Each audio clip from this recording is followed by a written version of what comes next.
Otra tragedia de migrantes en México. Hoy vamos a hablar mucho de México y mucho de Rusia. Si el tiempo nos da, ya tenemos 1:20, madre mía. Bueno, vamos a dedicarle a esto un rato.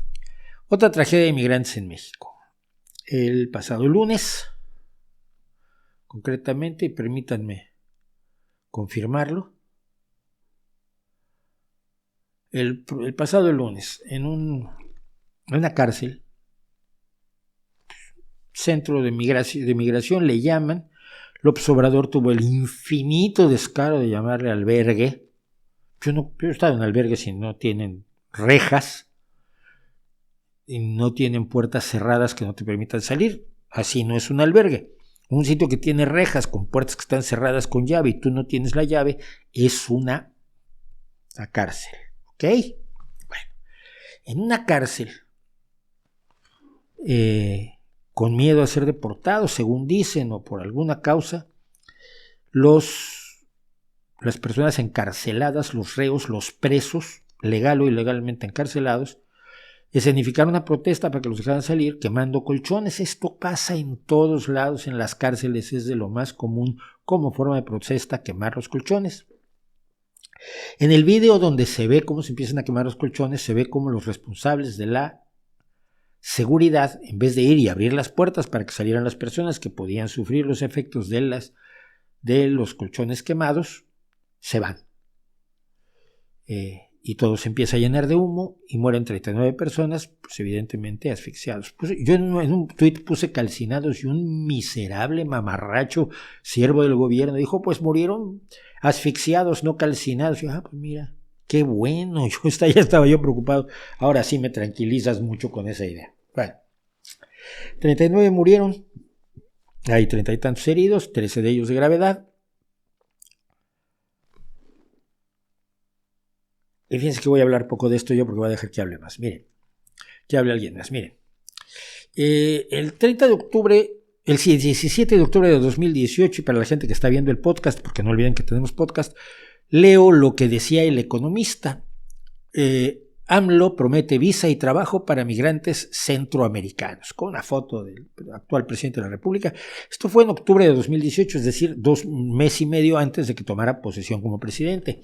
Promete visa y trabajo para migrantes centroamericanos. Pues no. Resulta que no les dio eso. Miren, en 2019, Donald Trump fanfarroneó diciendo que le había exigido a López Obrador que pusiera 28,000 soldados gratis para impedir que entraran migrantes del sur a los Estados Unidos. Dijo que López Obrador se opuso hasta que le informó que le iba a imponer un 25% de aranceles a la totalidad de las exportaciones mexicanas a Estados Unidos. Si tú bloqueas las exportaciones mexicanas a Estados Unidos, hundes a México. Es decir, está muy bien ser anti-yanqui. Pero como realmente te digas, pues yo no quiero tener nada que ver con Estados Unidos, te comes las uñas. Porque la mayor parte del comercio de México es con Estados Unidos, tanto de ida como de regreso, es decir, tanto exportaciones como importaciones, lo cual es razonable porque tienes frontera con la economía más importante del mundo. Bueno, entonces Trump dijo que lo amenazó con aranceles del 25% sobre todos los productos mexicanos y que entonces López Obrador le dijo que con todo gusto pondría a esos 28,000 soldados. Acto seguido, López Obrador crea la Guardia Nacional, que se dedica en sus orígenes principalmente a proteger la frontera, 10,000 soldados en la frontera norte y 15,000 soldados en la frontera sur, que empiezan a cometer atropellos, entre los cuales se incluyen grandes cantidades de asesinatos de migrantes guatemaltecos, hondureños, costarricenses, nicaragüenses y esa gente que pues algunos consideran que vale menos, porque así son. Bueno, en enero de este año, esa política de Donald Trump se llamó Remain in Mexico, quédate en México, es decir, mientras procesamos tu solicitud, ya sea de entrar para trabajar o tu solicitud de asilo político porque te persigue alguna bestia como Bolsonaro o como Daniel Ortega, en lo que lo procesamos tú quédate en México. ¿Por qué en México? Pues porque lo dijo Trump y lo aceptó López Obrador. Esa política de Remain en México se renovó en enero de este año, en enero de 2023, cuando Joe Biden, el presidente de los Estados Unidos, le sugirió a López Obrador que aceptara que 30,000 migrantes al año fueran deportados de Estados Unidos a la frontera y allí se esperaran a que se procesara su solicitud de inmigración o de refugio político. El 11 de enero de este año, yo decía en Twitter, ¿con qué planes y recursos va Andrés Manuel López Obrador a recibir a 30,000 expulsados mensuales de Estados Unidos? ¿Tiene forma de darles abrigo, alimentos, atención médica, atención educativa, asesoría legal, agua, servicios sanitarios y demás? ¿O los va a amontonar en un campo de concentración y ya?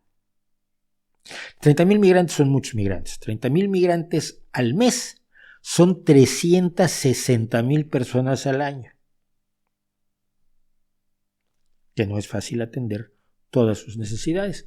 Por supuesto, ante esta pregunta me dijeron que yo era enemigo del López Obrador, que soy un malvado, que soy un facho, que soy un conservador, que por qué odio a la Cuarta Transformación, que mi problema es que estoy obsesionado con López Obrador, no que sea él sea imbécil y haga este tipo de compromisos sabiendo que no los puede cumplir. No, eso no.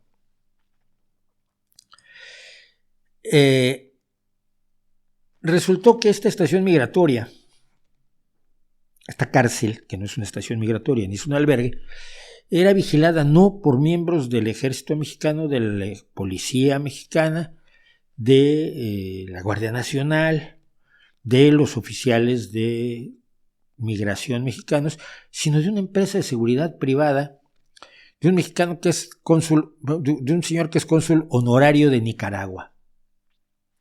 Una empresa que se llama Servicios Especializados de Investigación y Custodia. Es decir, una cárcel privada. Propiedad de un señor que trabaja como cónsul honorario de Nicaragua con la anuencia del gobierno mexicano. Esos son los empleados de esa empresa, son los que vemos saliendo mientras se incendia la cárcel en la que están aquellas personas.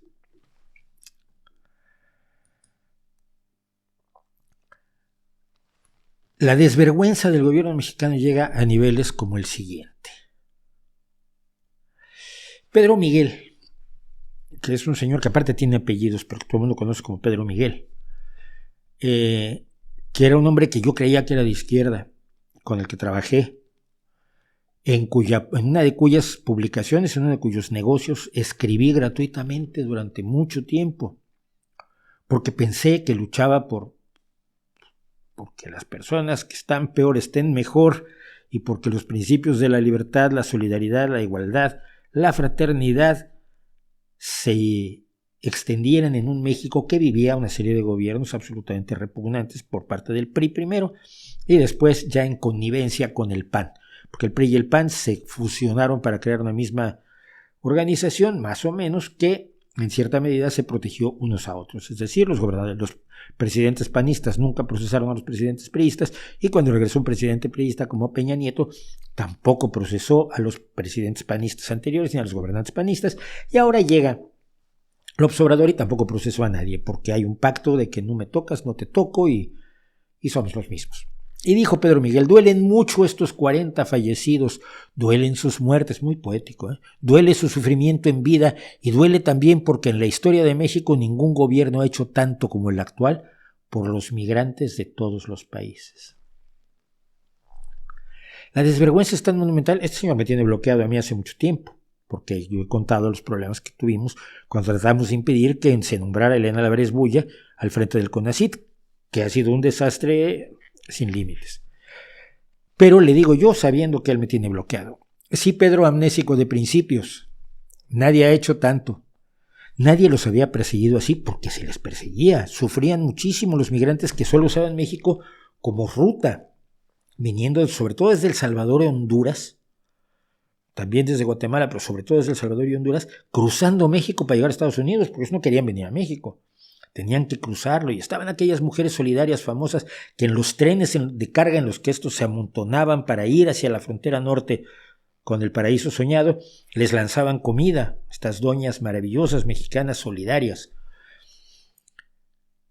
Nadie los mató y torturó así, nadie, porque nadie había puesto una organización como la Guardia Nacional a matar y a detener migrantes guatemaltecos para impedir que entraran a territorio mexicano. La frontera era lo más poroso del mundo. Por favor, si una vez la guerrilla guatemalteca se metió en Chiapas sin darse ni cuenta. Acordémonos de esas historias. Nadie había aceptado hacinarlos en cárceles para complacer a Estados Unidos. Y nadie antes hizo un cuerpo militar para servirle a Trump de muro fronterizo contra ellos. Cuando dijo Trump que México haría el muro y lo pagaría México, ocurrió y fue la Guardia Nacional.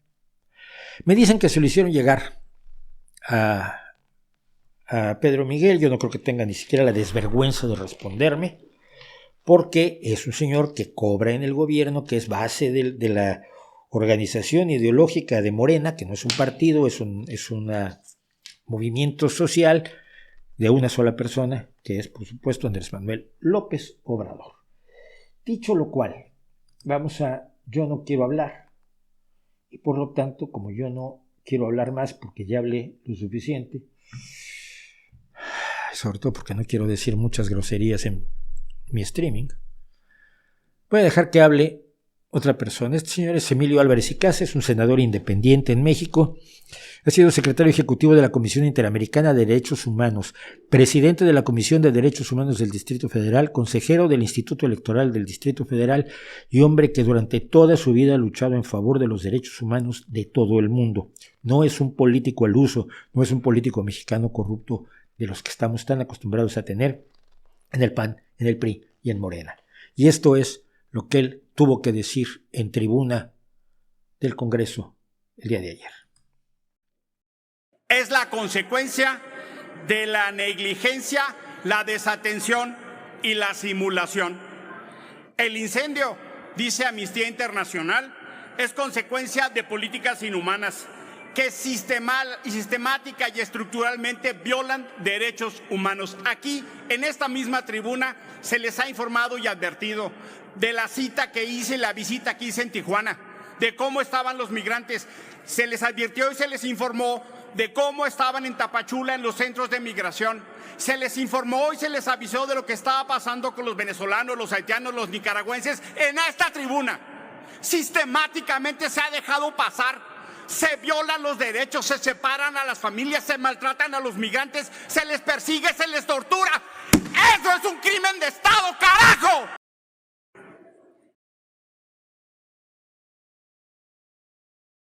¡Eso es un crimen de Estado, carajo!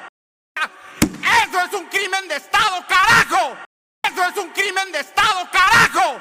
No tengo absolutamente nada más que decir de lo que dice Emilio Álvarez y Casa.